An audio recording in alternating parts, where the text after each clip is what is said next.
cuando hay una participación real de la comunidad en la educación, cuando esta educación sea productiva y cuando la educación respete y promueva la identidad cultural. Bueno, y como última pregunta, dentro de la Constitución surge la necesidad de crear un organismo también independiente del Ministerio de Educación. Me gustaría que me comente también al respecto.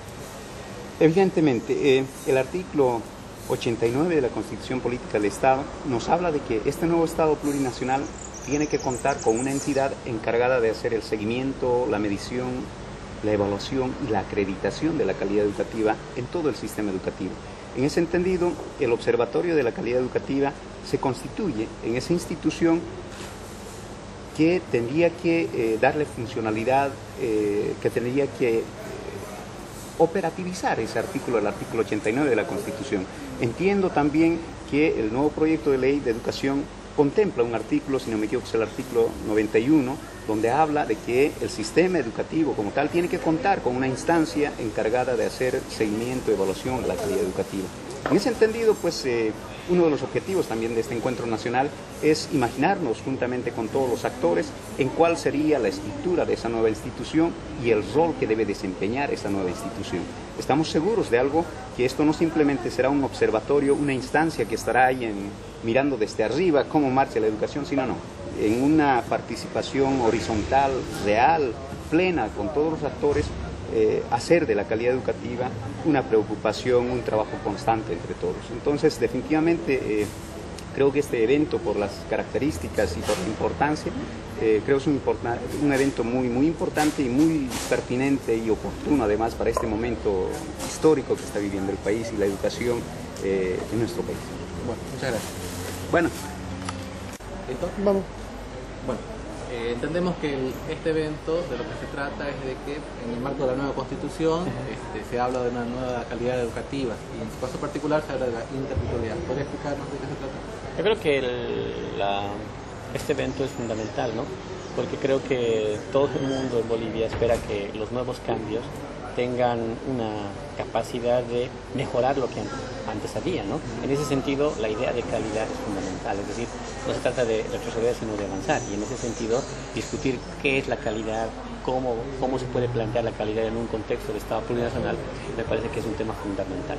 Pues uno de esos elementos de la calidad es recuperar la idea de la interculturalidad, es decir, una educación que tenga un sentido de crecimiento tiene que ser intercultural, porque la idea es ya no, digamos, ni la discriminación, ni el insulto con el otro, sino tratar de resolver los problemas de una manera diferente. Y qué mejor forma que la interculturalidad, como una manera de ver al otro, respetar al otro y aprender del otro. Creo que esos son los temas fundamentales.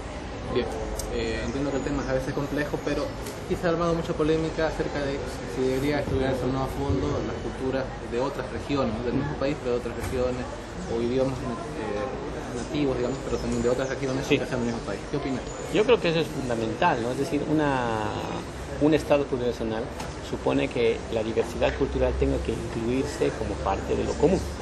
Y eso significa que la lengua de todas las culturas existentes aquí tengan la posibilidad de ser comprendidas, entendidas y aprender de ellas. Yo creo que no hay que olvidar eso. No es solo comprender, no es solo saber cuántas culturas son, sino aprender. Ese es el tema más rico de la interculturalidad. Y en ese sentido, creo que se apunta poco a poco a construir una currícula, una educación con ese sentido. Bien. Y también la Constitución plantea de que la educación es liberadora, es revolucionaria. ¿Qué significa? Que sea liberadora es algo que todos nosotros aceptamos. ¿En qué sentido? En el sentido de que, por ejemplo, muchas de las instituciones, las leyes nuestras, que funcionaban incluso antes, no han sido producidas por nuestras manos. Es decir, han sido cosas que han venido de afuera. Ahora, no por venir de afuera es malo, pero lo que sí necesitamos es saber si es pertinente. Y eso exige una conciencia liberadora. ¿Cómo uno se da cuenta que lo que viene de afuera le sirve o no le sirve? Cuando uno es consciente. Entonces, decir que la educación tiene una conciencia liberadora no quiere decir más que eso. Si no tiene un sentido político de una determinada ideología, tiene un sentido de hacerse cargo de lo que a nosotros nos interesa y nos compete para educarnos, para saber y crecer como cultura. Y eso es algo que tenemos que aprender desde la educación, ¿no? Independientemente de la posición ideológica que tengamos. Ese es el problema de los países como los nuestros, llamados dependientes, llamados subdesarrollados. Somos dependientes porque evidentemente aquí no producimos ni siquiera las cosas para nosotros mismos. Entonces ese es un problema que va más allá de una posición estrictamente ideológica. Tiene que ver con la capacidad de recuperar una identidad de boliviano, sea indígena o no indígena. Bien, y para terminar, como parte del Ministerio de Educación, ¿cuáles diría que son los desafíos de esta institución? Uno de los desafíos más importantes es entender que los procesos que se están dando son procesos históricos que nos involucran a todos. Creo que una de las peores cosas que se trata de, digamos, de cambiar la cara es que es un proceso simplemente de un grupo, de una gente. En la medida que recuperemos la idea de que muchas cosas las podemos construir en común, yo creo que este proceso va a avanzar. Y en educación ese es un tema fundamental, ¿no? Ahora hay un proceso autonómico en marcha, hay una diversidad cultural en todo el país, a veces esa diversidad es más o menos visible, ¿no? Los indígenas de tierras bajas, por ejemplo, tienen una cierta diferencia respecto a los indígenas de tierras altas. Ese es un problema que hay que resolver. Pero eso que hay que resolver es algo que nos compete a todos, a los habitantes de aquí. Creo que ese es un reto fundamental. ¿Cómo entendemos que estas posiciones históricas que se plantean como dentro de un Estado plurinacional pueden ser construidas a partir de todos? Ese es un reto, creo que es fundamental para nosotros. Bien, muchas gracias. ¿Por qué? Estudio, el diagnóstico. Como he dicho en varias ocasiones, hay varios temas de la ley que ya los hemos estado avanzando. No por anticiparnos en que iba a ser aprobada, sino porque considerábamos que eran fundamentales en términos de tener respuesta. Los módulos técnicos para las ciudades serían grandes centros complejos, integrales para las partes técnicas. Calculamos, de acuerdo a las proyecciones poblacionales, que se van a requerir entre 3, 4 o 5, dependiendo de las ciudades y la población, para cubrir toda una ciudad. En el caso del campo no hay mucho problema porque sí se pueden poner los laboratorios y los talleres en cada una de las unidades educativas, porque además hay una dispersión en la población.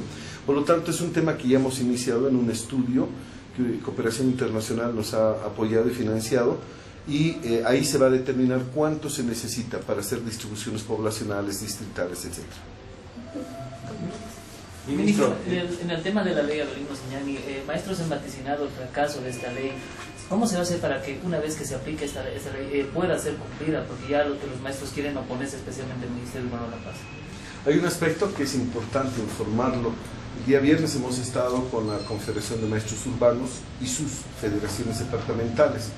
Y ahí se ha quedado claro, primero, por mayoría han aprobado apoyar la ley, los grupos trotskistas son los que no han apoyado, y ellos son los que salen con la voz de que no se va a aplicar. Si al maestro no se lo toma en cuenta, no se va a aplicar la ley. Ahí mismo yo les he dicho al profesor Álvarez el tema de si no considera importante que esté en la ley la inamovilidad de los maestros, si no considera importante que esté el escalafón, si no considera importante el respeto a la sindicalización, y si no considera importante el tema de la no descentralización del sentido unitario de la educación, si esos temas para las federaciones de La Paz, de Cochabamba, los grupos trotskistas, no son importantes, entonces que la ley 1565 de reforma educativa quede vigente. La respuesta de ellos fue el silencio, obviamente, porque si rechazan la ley Avelino Ziñani, lo que están haciendo es pedir que quede vigente la ley 1565, la que tanto han dicho que hay que hacer desaparecer. Por lo tanto, es una incongruencia que tienen algunos sectores del magisterio en que piden algo, lo que piden está en la ley y después dicen, ah no, es que no queríamos que esté así. El resto del magisterio rural, por unanimidad, a apoyar la ley. Los estudiantes normalistas, estudiantes de secundaria con quienes hemos estado ayer, el bloque educativo indígena, maestros urbanos en gran mayoría de sus federaciones. Por lo tanto, no es que estén rechazando algunos o los maestros, son algunos maestros que tienen una posición ideológica. ¿Qué va a pasar con ellos? ¿Inicia movilizaciones ya para las siguientes semanas, ministro? Yo creo que su ejercicio periódico es derecho que lo haga, pero desde el punto de vista